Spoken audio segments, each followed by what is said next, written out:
One of the struggles I've had ever since I started making YouTube videos in my condo, well, two issues. Number one, it's too damn small. But once the real estate market improves and my mortgage is paid off a little more, I will be out of here. Then, looking at about 6 years, I'm doing 6 years to life in a tiny condo that I shouldn't have bought in the first place. But the other problem I have is lighting is a serious problem. This place is so effing dark. All the wood is like black. I mean, this is all real wood. I mean, it's all structural too. It's a post and beam construction, but it's all dark, and it doesn't reflect light very well. And the carpeting, to make matters worse, the carpeting is dark blue, so it kind of absorbs light like a sponge. And my chosen color palette has been relatively dark. I painted this wall, this kind of a brownish, grayish color. And even the walls aren't pure white, they're more of an antique white. So I'm not helping the situation at all. But lighting has been an issue here, and it's been a problem on my videos. People complain about it. But you see, I have every light turned on, and it's still dark. And these are all 60-watt bulbs. They're 60-watt LED bulbs. But they're no darker or brighter than incandescents. But they are what they are. So that kind of segues us into this next topic. Right here we have a 1916 Edison Diamond Disc phonograph in almost all original condition. And next to it I've got a 1964 Vespa 90cc engine, which is the other reason why I need to get the hell out of this condo. I'm rebuilding engines in my living room. Okay. So here's what I have for you guys. I'm hoping some of the other vintage phonograph enthusiasts can chime in here. So I got this unit from a friend who bought it from an antique shop. And so he didn't really know much of the history of the unit since he didn't get it from like the family that owned it. But and he never mentioned this to me years ago when he first told me he got it, and now he's dead, so can't really talk to him now. But here's the problem. Not really a problem, but a quandary. So when I dragged this thing home, I didn't really get a good look at it until I got it home. But one thing I noticed is that it had a light bulb socket and a switch mounted right next to the tone arm. And it was pretty obvious to me that it wasn't original. I knew what it was when I first saw it, but I'm like, did somebody add that? Did a dealer add it? Did a consumer add it? Anyway, the thing was, the power cord had been chopped off at the back, flush with the cabinet. So someone had deliberately cut the cord off, probably because the cord was beyond belief damaged, but that's besides the point. The cord had been removed. So I brought it home, I examined the wiring, I took this plate off. It's actually mounted to the bottom side of this plate here. And I guess any purist would do one of two things. Number one, they would do one thing. They'd probably replace or fill in they replace the entire top decking with another salvaged unit, or they would fill in the holes and try to make it look like it was never there. I decided to go a different direction. I decided that I was going to restore the light to its proper functioning condition. So I went out, of course I checked the switch, the wiring, and the socket to make sure everything was still kosher, and everything checked out fine. So I went out and I bought some reproduction gold-clad wire. This, I love this. This is good stuff.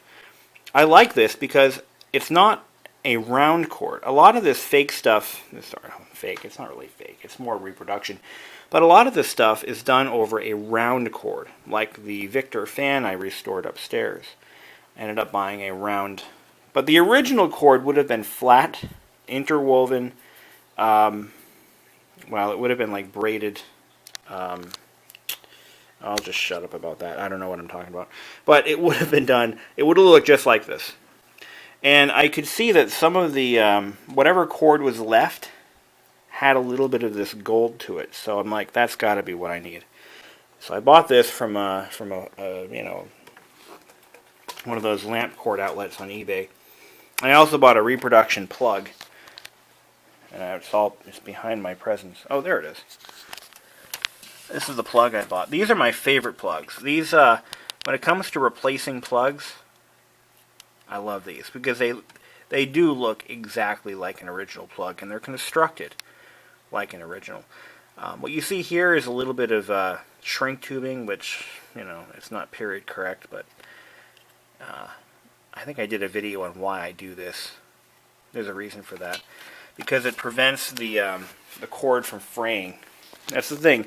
That rayon woven cord, it frays like a son of a bitch. So you want to be very careful in working with it, and you want to seal off both ends. But I'm digressing. So here's my dilemma here. Did I do the right thing?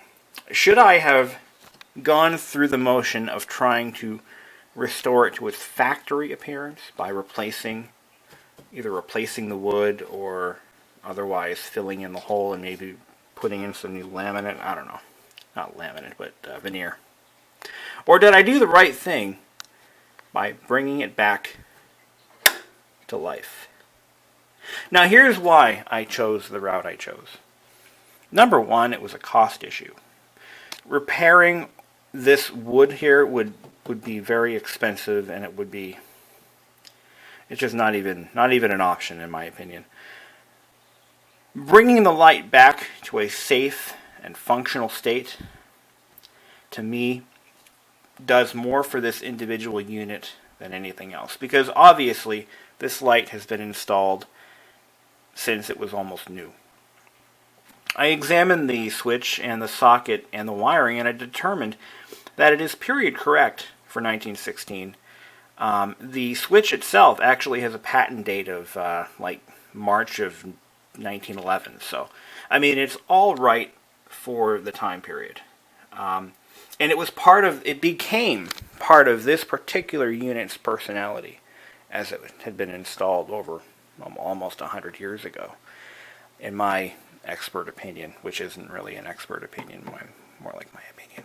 But anyway, so, you know, I'd like to think I did the unit justice by kind of preserving some of its own personal heritage and the heritage that was added, or the, how can I put this?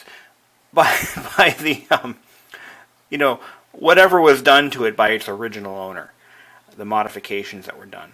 My second question, and this is to those of you who actually deal with and own these old phonographs, and, you know, are actually, unlike me, real connoisseurs. Do you often or ever see such modifications done, and do you suppose that they were done by dealers or by the actual unit owner? And here's why I ask this question. This phonograph cost $250 in 1916, which is about 1/3 of the average yearly salary. I mean, it would be like buying a car, a $20,000 car. Today, this cost the equivalent of actually $5,000 in today's dollars. And because of its cost, I don't imagine it going to someone who was, well, if it were sold as a luxury item today, chances are it would go to a relatively wealthy individual or household, and modifications would be best left to professionals in that case, because nobody goes out, buys a $20,000 car. Well, actually, people do modify brand new. So I guess my argument is completely invalidated by my own statement. Well, either way, what do you think? Number one, did I do it justice, or did I, you know, just perpetuate the bastardization of a fine antique? Or did I do a good thing, you know, by preserving the modifications that were done when the unit was new? Point to ponder, you know, I mean, where do I stand on that, you know? In my opinion, doing the least amount of work is probably the best, which is why I'm not refinishing this piece ever. It's just not going to happen. If anything, I'll just touch it up here and there with stain, which I've done actually. But I want to do as least amount of harm as I possibly can. Restoring or refinishing a cabinet of this size, mistakes will definitely be prevalent because of its massiveness. You have to have even coverage of stain over the entire thing. You have to sand it perfectly. You have to strip it perfectly.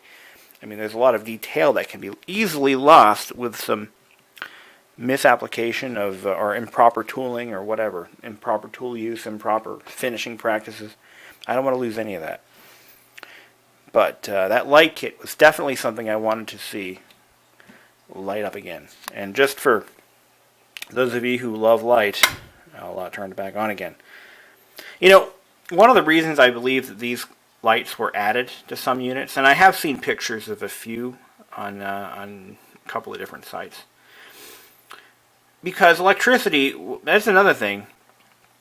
This unit was bought in a household, or brought to a household when it was new, that had electricity, which back then was like having satellite TV, or what would be an equivalent? I mean, cable TV, everyone has cable now. Everyone seems to have electricity and phone service. But having electricity in 1916 was a huge thing. It was expensive, and it was very, very... It was something that really only the wealthiest households had when it first became a thing. Electric light, electricity, it was like, wow. We have finally reached the modern age. Anyway. Where was I going with that statement? Gosh. Anyway. So my theory is it was purchased by someone who obviously had money, and enough money to buy this and pay an electric bill and pay for other appliances, that had electricity as a required usability thing. On that thought, I don't have a thought. I'm bored out of my skull, okay? Alright, so there's that. Yeah, I make videos out of boredom sometimes. I'm just bored. I've got too much going on and not enough time to do it all, and I'm just getting bored. But I do have, that is a legitimate question, and I really want to know what your thoughts are. Those of you who are in the phonograph hobby circle. And I could ask a forum about this. I'm sure I'd get a bunch of responses.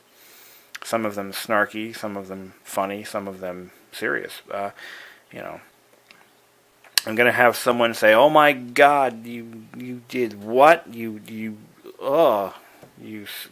should be killed." Oh man, forums are harsh places sometimes. But mostly antique forums are pretty nice. Don't ever go to a Volkswagen forum. I learned that when I was young. They're nasty sons of bitches sometimes. They really are. On that note, I'm going to call it a night. I was going to play some music, but You've heard one foxtrot, you've heard them all.